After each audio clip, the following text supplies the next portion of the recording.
Assalamualaikum warahmatullahi wabarakatuh.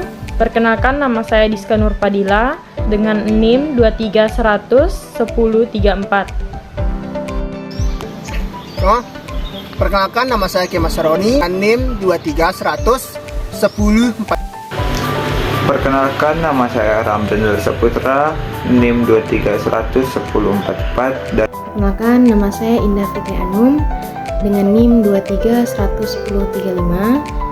Di sini saya akan menjelaskan materi tentang proteksi. Proteksi merujuk pada tindakan atau langkah-langkah yang diambil untuk melindungi seseorang, sesuatu, atau suatu sistem dari bahaya, kerusakan, atau ancaman. Tujuan utama proteksi adalah untuk mencegah atau mengurangi risiko dan kerugian yang mungkin terjadi.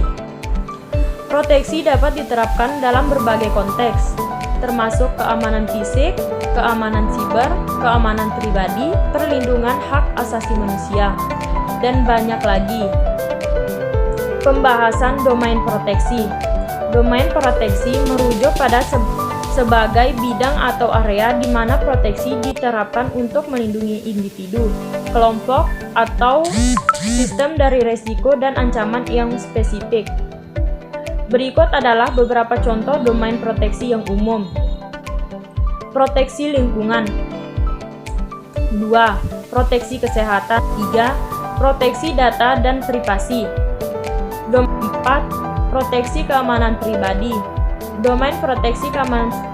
5. Proteksi keamanan siber.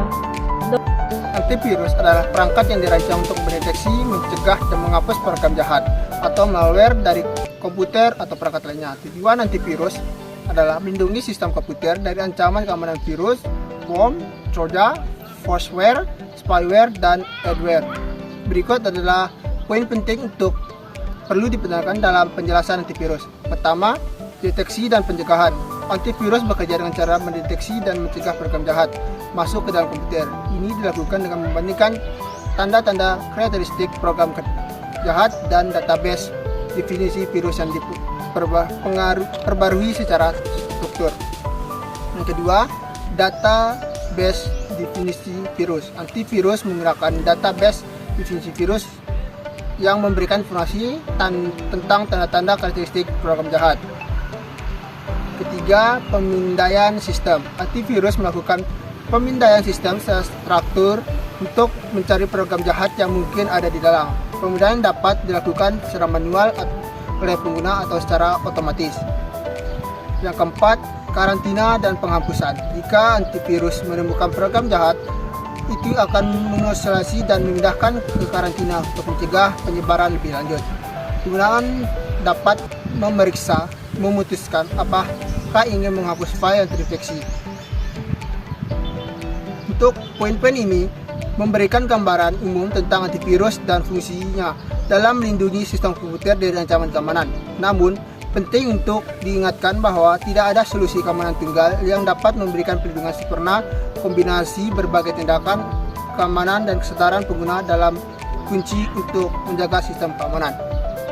Pembahasan keamanan. Keamanan merujuk pada langkah-langkah dan tindakan yang diambil untuk melindungi individu, organisasi, atau sistem dari ancaman, risiko, dan kerugian yang mungkin timbul.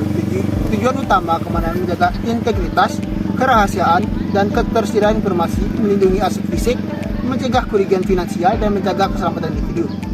Berikut adalah beberapa poin penting yang perlu dipertimbangkan dalam penjelasan keamanan. Pertama, identifikasi ancaman. Langkah pertama dalam keamanan adalah mengidentifikasi ancaman yang mungkin dihadapi.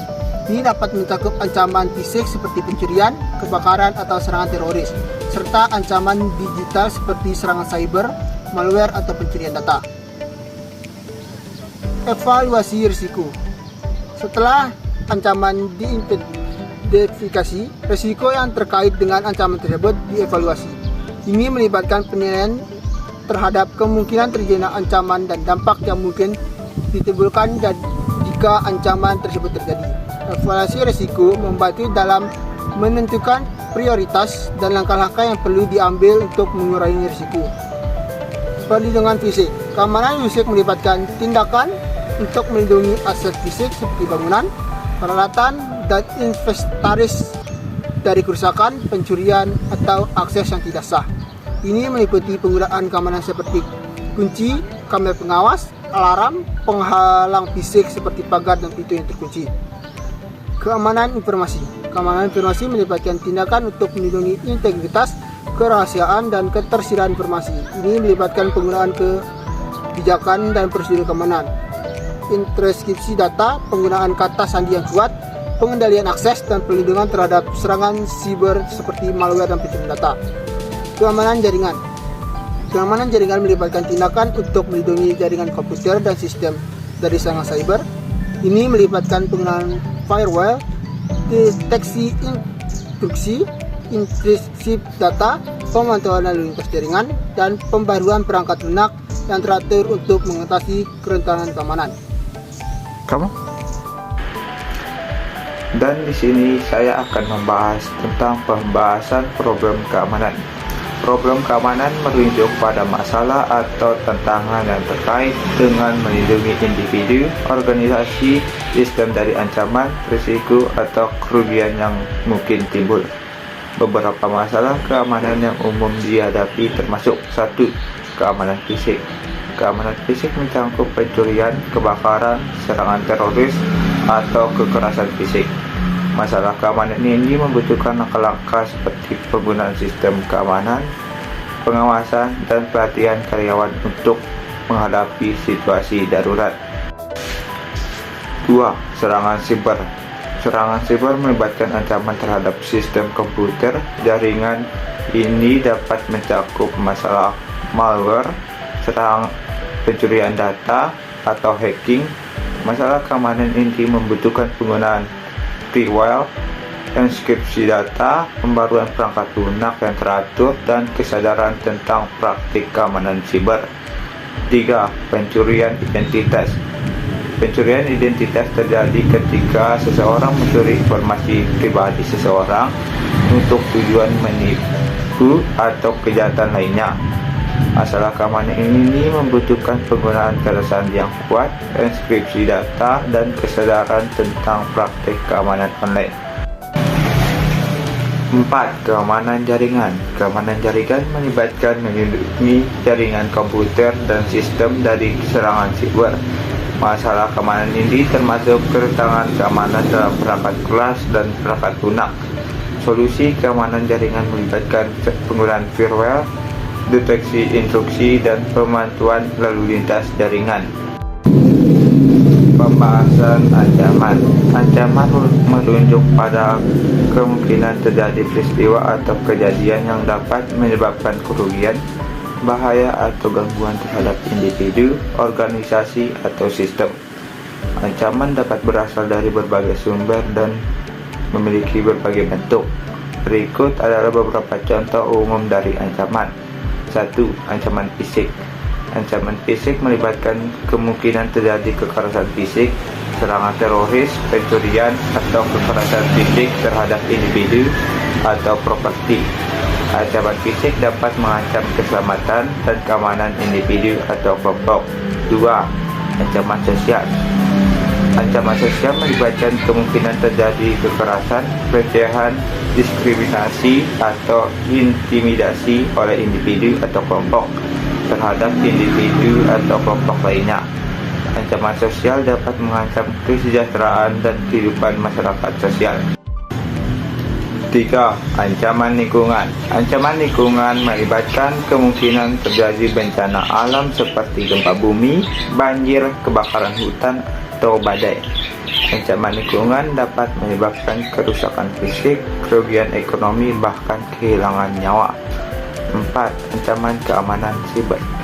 Ancaman keamanan siber melibatkan serangan terhadap sistem komputer dan jaringan, seperti serangan malware atau pencurian data. Ancaman keamanan siber dapat mengancam kerahasiaan, integritas, dan ketersediaan data, serta merusak reputasi dan kelanjutan operasional organisasi. Dan di sini saya akan membacakan materi mengenai enkripsi.